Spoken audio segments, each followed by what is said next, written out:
ഇത്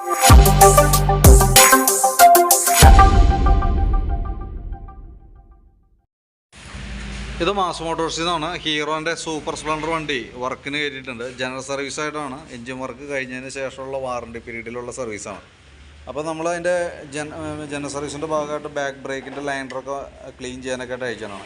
ഇതുമ്പോൾ കിടക്കുന്നത് കമ്പനി ലൈനറല്ല, ഡ്യൂപ്ലിക്കേറ്റാണ്. അത് അത്യാവശ്യം കുഴപ്പമില്ല, നമുക്ക് ക്ലീൻ ചെയ്തിടാം. മാറ്റി ഇടുന്ന സമയത്ത് ഇനിയിപ്പം ചേഞ്ച് ചെയ്യുന്ന സമയത്ത് ഒറിജിനൽ ഇടാനായിട്ടൊന്ന് ശ്രദ്ധിക്കുക. കാരണം എന്ന് വെച്ചാൽ ഹബ്ബൊക്കെ കംപ്ലയിൻറ്റ് വന്നു കഴിഞ്ഞാൽ അലൈവിയിലാണ്, നമുക്ക് എക്സ്പെൻസ് കൂടുതലായിരിക്കും കേട്ടോ. ഡ്യൂപ്ലിക്കേറ്റ് ലൈനർ ഇടുമ്പോൾ പ്രോബ്ലം ഹബ്ബിനൊക്കെ തേമാനം കൂടുതലായിരിക്കും. പിന്നെ അതേപോലെ ഈ വീലിൻ്റെ ഡാമ്പർ റബ്ബർ ഒന്ന് മാറ്റിയിടാം. ചെയിൻ ലൂസ് ഉണ്ട്, അതൊന്ന് ടൈറ്റ് ചെയ്ത് കയറ്റാം. എയർ ഫിൽറ്ററൊക്കെ പുതിയതാണ്, അത് നമുക്ക് ക്ലീൻ ചെയ്തിട്ടാൽ മതി. അതേപോലെ തന്നെ എൻജിൻ ഓയിൽ മാറുന്നുണ്ട്.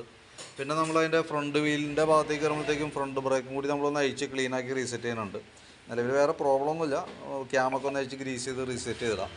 പിന്നെ ഫ്രണ്ട് ടയറൊക്കെ അത്യാവശ്യം നല്ല ടയറാണ്, പുതിയ ടയറാണ് കിടക്കുന്നത് കേട്ടോ. അതേപോലെ തന്നെ ബാക്കിലത്തെ ടയറും ഈ പറഞ്ഞ രീതിയുടെ ഏകദേശം ഒരു 80% കഴിഞ്ഞിട്ടുണ്ട് കേട്ടോ.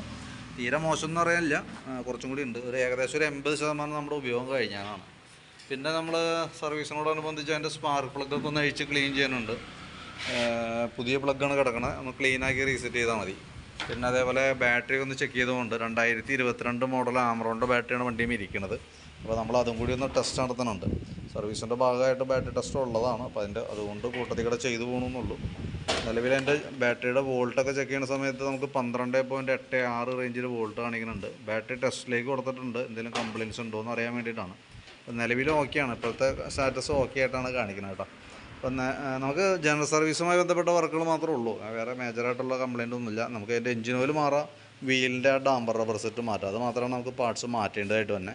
പിന്നെ നമുക്ക് അതിൻ്റെ ഈ സ്റ്റിക്കിൻ്റെ ഓറിങ്, ഇവിടെ തന്നെ ഒരു ഓറിങ് മാറ്റണം.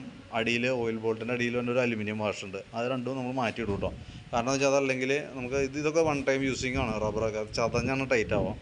രണ്ടാമത് നമ്മൾ അഴിച്ചിട്ട് മാറ്റാണ്ട് ഇട്ട് കഴിഞ്ഞാൽ വീണ്ടും ആ സൈഡിൽ ലീക്കായിട്ട് ഓയിലൊക്കെ ഒലിച്ചിറങ്ങാൻ സാധ്യതയുണ്ട്. അപ്പോൾ അതുകൊണ്ടാണ് ഈ ഓയിൽ ബോൾട്ട് വാഷ് ഓറിങ്ങും നമ്മൾ ഓരോ ഓയിൽ ചേഞ്ചിൻ്റെ കൂട്ടത്തിൽ കൂടെ മാറ്റി വിടേണ്ട കേസ്.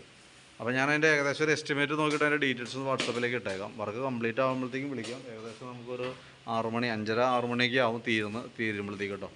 അത് കോൺടാക്ട് ചെയ്തോളാം എന്തെങ്കിലും. ഓക്കെ, അപ്പോൾ എസ്റ്റിമേറ്റ് ഡീറ്റെയിൽസ് വാട്സപ്പിലേക്ക് ഇട്ടേക്കാം കേട്ടോ.